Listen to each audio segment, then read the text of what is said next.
Welcome back. How about we get another check of weather with Chief Meteorologist Dan Cianca. Hey, Dan. Hey there, Austin. As we head into our weekend, we've been talking about a warm-up on the way, but if you tuned in last night, we mentioned that there could be some potential for tropical moisture to also accompany those warmer temperatures. So let's take a look at what we're seeing out there tonight. Here's a live look from Domenico's on the wharf. We do have low clouds that have filled in around the bay tonight. Things pretty calm, to be honest, across the region.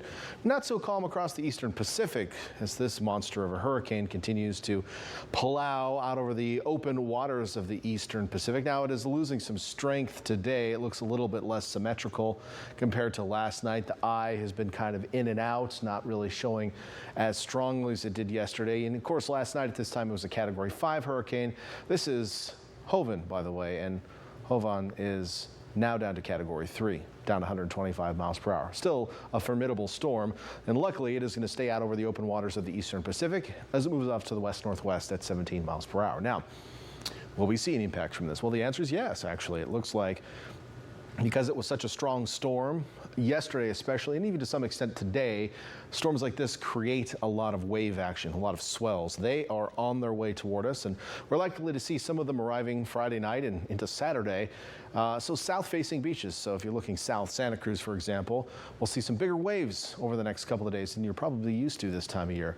Surfers rejoice, obviously, but folks who just like to go out for a little swim, especially if you've got your kids or your pets out there near the water, need to take extra caution.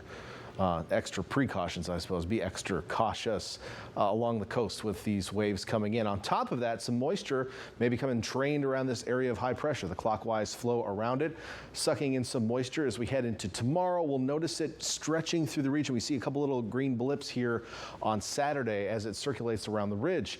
Well, what does that mean for us? Well, we're certainly going to see some high clouds. They'll be here as early as tomorrow evening.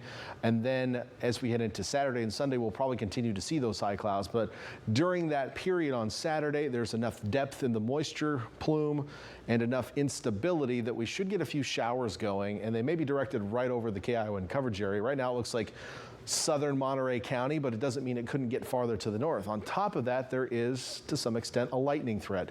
It's not a major threat, but it is a threat nonetheless. So, yes, on Saturday we have a chance of showers and maybe even an isolated thunder shower across the region. It'll be more likely in the south than in the north, but still possible around the bay. And of course, later in the afternoon is the best timing frame for all of this activity. In the meantime, warming temperatures this weekend will give way to cooler temperatures next week as this trough develops here on the coast. So that's kind of a look ahead for us. As we look at our future cast, you'll see the clouds filling back in around the valleys overnight tonight into tomorrow morning. Can't rule out a little patchy fog.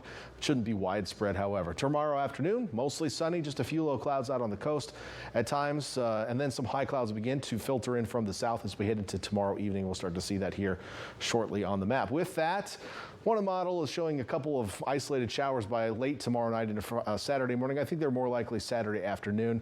This latest run not necessarily showing that, but as we head into Saturday afternoon with all this cloud cover over us, we might see some of these elevated showers coming through. So we're watching that for you. Of course, we'll have updates tomorrow night for you as well as this gets a little bit closer for us. In the meantime, temperatures on your Friday looking pretty nice. 80s in the Santa Cruz Mountain valleys and maybe even all the way up to the summit tomorrow.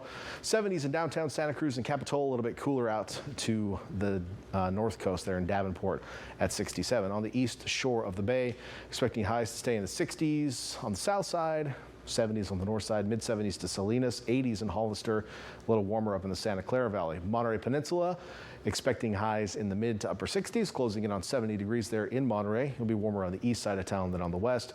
And then down south, we will see highs in the 70s closer to the coast, 80s in the middle portion of the Salinas Valley, and then 90s in the higher terrain and southern valley. So one last look at that 7-day forecast again. Tomorrow, just mostly sunny skies, looking pretty nice. Temperatures pretty seasonable. We'll actually warm up for the weekend, but then there is that chance of showers and maybe even some lightning on Saturday. Again, I don't expect it to be widespread, to be honest with you, but there is a chance of seeing some of these showers. They're not going to have a lot of rain with them because the moisture plume isn't super deep, but there is enough to get some showers and also some lightning in the coverage area. So we're going to keep an eye on that for you. Meantime, cooler temps for much of next week as highs go back below normal. Inland areas also warming up into the weekend. We're tracking that lightning threat on Saturday, but the heat won't stick around for long as we go below normal by the time we get to Tuesday. Austin. Great. Thank you so much, Dan.